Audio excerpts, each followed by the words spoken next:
खबर गाड़ेवारा से नगर पालिका अध्यक्ष पंडित शिवाकांत मिश्रा ने किया स्वागत और सम्मान। नगर का गौरव भारतीय वायुसेना में सेवा दे रहे फ्लाइट लेफ्टिनेंट शिवम सेठ। जब भारतीय सेना की बात जुबान पर आती है तो सीना मन गर्व और गौरव से चौड़ा हर भारतीय का हो जाता है। जब जंग में दुश्मनों को हमारी भारतीय सेना मुंहतोड़ जवाब देती है और दुश्मनों के घर में घुसकर मार गिराते हैं तो हर भारतीय का सीना 56 इंच से ज्यादा चौड़ा हो जाता है। गाडरवारा नगर में प्रतिभाओं की मेहनत और अपनी लगन निष्ठा से सफलता की कहानी लिखने वालों की कमी नहीं है। नगर क्षेत्र हो या नरसिंहपुर जिले का प्रदेश और देश के नाम से रोशन कर हमें गौरवान्वित करने वाले जाबाज भारतीय सिपाही जब राष्ट्र प्रथम की भावना को लेकर देश के लिए सेवा देने में भूमिका निभा रहे हैं। आज चर्चा उस नौजवान भारतीय वायुसेना में कार्यरत पलौड़ कॉलोनी निवासी गुप्ता परिवार में जन्मे लेफ्टिनेंट शिवम सेठ की है, जो वर्तमान में भारतीय वायुसेना कच्छ में राष्ट्रीय सेवा में समर्पित है। आज नगर पालिका के अध्यक्ष पंडित शिवाकांत मिश्र जी ने नागरिकों नगर पालिका में फ्लाइट लेफ्टिनेंट शिवम सेठ और उनके पिता का सम्मान और स्वागत कर कहा कि शिवम सेठ हमारे नगर के लिए गौरव हैं, जो देश के लिए समर्पित होकर भारतीय वायुसेना में अपनी महत्वपूर्ण भूमिका का निर्वहन करते हुए सेवाएं दे रहे हैं। फ्लाइट लेफ्टिनेंट के पद पर होना और भारत के महत्वपूर्ण मिशनों में अपनी भूमिका देना और सफलतापूर्वक भारत का पूरी दुनिया में डंका बजाना और ऐसे मिशनों का हिस्सा बनना ही अपने आप में और हम लोगों को गौरवान्वित और गौरवशाली होने का अनुभव कराता है। आपको बता दें कि शिवम सेठ भारतीय वायुसेना में स्वदेशी विमान तेजस में कार्यरत हैं और वो भारतीय वायुसेना में अपनी बड़ी टीम को लीड करते हैं। उनके साथ बड़े ऑपरेशनों में काम करते हुए महत्वपूर्ण योगदान दिया जा रहा है। वंदे भारत न्यूज के लिए गाडरवारा से सचिन कुमार जैन की रिपोर्ट। कैसा क्या रहा सफर? जी बहुत बहुत धन्यवाद। गाडरवारा जो कि मेरी जन्मभूमि है, वहाँ से शुरुआत करके इतने आगे तक पहुँचना मैं अपने आप को बहुत सौभाग्यशाली मानता हूँ। शुरुआत आम स्कूलिंग गोटेगांव से हुई पहले, उसके बाद बोर्डिंग स्कूल में जाकर मैंने आगे पढ़ाई करी। कॉलेज के लिए मैं विदिशा गया, जहाँ से मैंने मैकेनिकल इंजीनियरिंग में ग्रेजुएशन किया। वहीं पर मुझे एनसीसी ज्वाइन करने से प्रेरणा मिली फौज ज्वाइन करने की। पहला जब SSB service selection board interview NDA के थ्रू मैंने दिया, तब मुझे एहसास हुआ कि ऐसा माहौल जो जिसे हम बोलते हैं लाइफ लेस ऑर्डिनरी, अगर सभी को या मुझे मिल सकता है कुछ अलग करने का, जिसमें मैं अपनी जिंदगी को बेहतर और अपने परिवार को बेहतर जिंदगी प्रोवाइड कर सकता हूँ। सिर्फ इतना ही नहीं, इन सबको करते हुए देश की सेवा सबसे जो प्राइमरी ऑब्जेक्टिव था उसे मीट कर सकता हूँ। उससे बेस्ट और क्या होगा। इसीलिए मैंने फौज का ये करियर चुना और आगे जाकर फिर इंजीनियरिंग कंप्लीट होने के बाद मैंने एफकेट के थ्रू एग्जाम दिया, एफकेट निकाला, फिर एएफएसपी मैसूर से रिकमेंडेशन लेकर देश में ऑल इंडिया रैंक 6 प्राप्त की। मैकेनिकल इंजीनियरिंग के लिए मेरा एईएम ब्रांच में चयन हुआ। लगभग 6 महीने वायुसेना अकेडमी हैदराबाद और 1 साल एयरफोर्स टेक्निकल कॉलेज बेंगलोर, इससे प्रोफेशनल ट्रेनिंग करते हुए मैंने अपने आप को एरोनॉटिकल इंजीनियरिंग में ग्रेजुएट करवाया। फिर हम मुझे और प्रोफेशनल कोर्स के लिए एयरफोर्स ने आगे ट्रेन किया और धीरे धीरे करके मुझे इस काबिल बनाया कि मैं राष्ट्र सेवा में अपना और अपने परिवार का योगदान दे सकूं। एक गाडरवारा जैसा एक छोटा क्षेत्र जहाँ पर बहुत सी प्रतिभाएं यहाँ से निकली, उनमें एक आपका नाम भी शुमार है। आखिर इतनी प्रेरणा आपको मिली कैसे कि इतना लंबा सफर आपको इतने एक बड़े पायदान पे बहुत बहुत धन्यवाद इस सवाल के लिए। मैं इसका जवाब देना चाहता था। प्रेरणा स्रोत, प्रथम प्रेरणा स्रोत माता और पिता रहते हैं। बिल्कुल उसी तरीके से मेरी परवरिश हुई। माता पिता ने मुझे शुरू से ही राष्ट्र हित और राष्ट्र प्रेम की भावनाएं, और यहाँ तक कि मूवीज भी वो ऐसी ही दिखाते थे जिससे मेरे अंदर इस चीज को एनग्रेव कर सकें।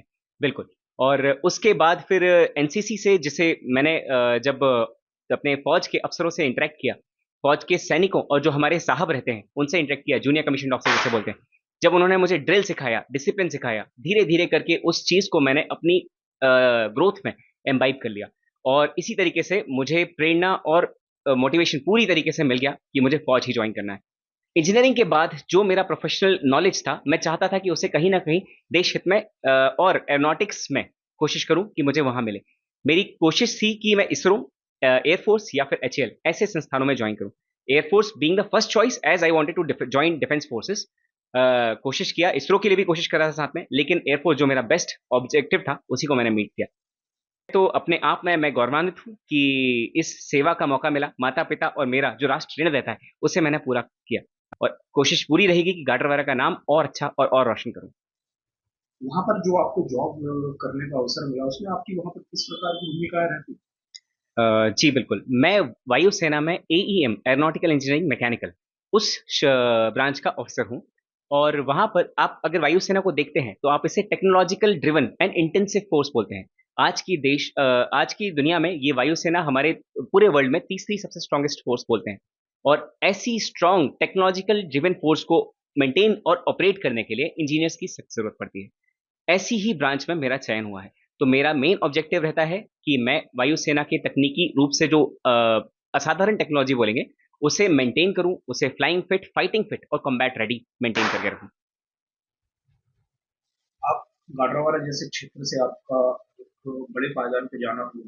आप सभी युवाओं को जो कि मोबाइल या अन्य गतिविधियों में लिप्त रहते हैं, आप उनको क्या संदेश देना चाहेंगे कि वो अपना करियर अच्छा है, स्ट्रॉन्ग बना सके? पहली बात तो ये है कि जो लोग हमारे जो ये नए युवा हैं, युवा पीढ़ी जो है, उसे जोश टाइप रहकर फौज ज्वाइन करने के लिए एकदम मोटिवेटेड रहना चाहिए। क्योंकि इस अवसर को आप अभी अंदाज भी नहीं लगा सकते, क्योंकि हमारे आसपास कोई और बेस भी नहीं है। वायुसेना या फिर थल सेना का बेस नहीं है काडरवारा के आसपास। तो आप लोगों ने उस जिंदगी को देखा नहीं, कभी यूट्यूब पर ही उस वीडियो को सर्च करके देखेंगे कि कैसे एक फाइटर विमान अपने हैरतंगेज मैन्यूवर्स करता है। तब जाके आपको इंस्पिरेशन मिलेगी कि हो सकता है शायद उस कॉकपिट में आज से 10 साल बाद मैं खुद बैठा हूं। ऐसी सेवा का अवसर बहुत चुनिंदा लोगों को मिल पाता है। उन चुनिंदा लोगों के लिए भी सिलेक्शन के लिए आपको एटलीस्ट कोशिश तो करना ही पड़ेगा। कहा जाए तो हमारे देश में, सेना में हमें अफसरों की और होनहार अफसरों की बहुत जरूरत है। तो मैं अपने शहर के युवाओं को ये प्रेरणा और ये कहूंगा बिल्कुल कि आप आकर के फौज ज्वाइन करने को प्रथम अपना चॉइस रखिए। इसके अलावा शुरू से ही एनसीसी से अपना मोटिवेशन लीजिए, एनसीसी के लिए वॉलंटियर करिए, इसके बहुत सारे कोर्सेज आते हैं, उसको ज्वाइन करिए। उसके अलावा फौज के अलग अलग ब्रांचेस हैं, आप अपनी पसंदीदा ब्रांच के लिए भी कंपटीशन में फाइट कर सकते हैं। यहाँ पर जो चयन होता है अफसर श्रेणी के लिए, वो मन क्रम वचन इन तीनों पैरामीटर्स के ऊपर होता है। जिसे बोलेंगे मनसा कर्मा वचना, ये तीनों आपके श्रेष्ठ होने चाहिए।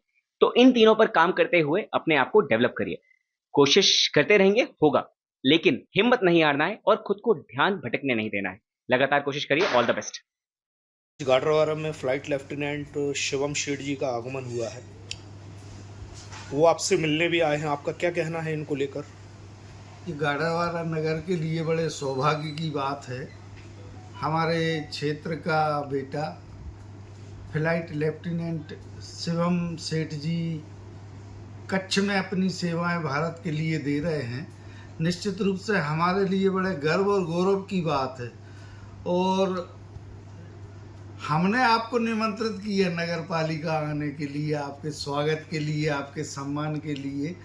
हमारे देश के जाबाज सैनिक हैं आप, हमारे देश के लिए आप काम कर रहे हैं। निश्चित रूप से आप हमारे लिए वंदनीय हैं।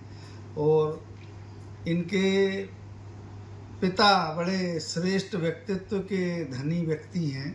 निश्चित रूप से उनके संस्कारों के कारण ही शिवम जी आज यहाँ पहुँचे हैं। गाडरवारा की भूमि में देखा गया बहुत सी विभूतियां हैं, लेकिन उनको पहचानने और परखने की आवश्यकता है। शिवम सेठ ने एक फ्लाइट लेफ्टिनेंट के रूप में अपना एक जो रुतबा बनाया है, उसको लेकर आप शहर के जो नए नवयुवा हैं उनको क्या संदेश देना चाहेंगे? निश्चित रूप से शिवम सेठ सबके प्रेरणा के स्रोत हैं और युवाओं को इसी तरह आगे बढ़ना चाहिए। अपने देश के लिए, अपने परिवार के लिए, अपने समाज के लिए आगे आना चाहिए, काम करना चाहिए। यही सच्ची सेवा होगी देश की।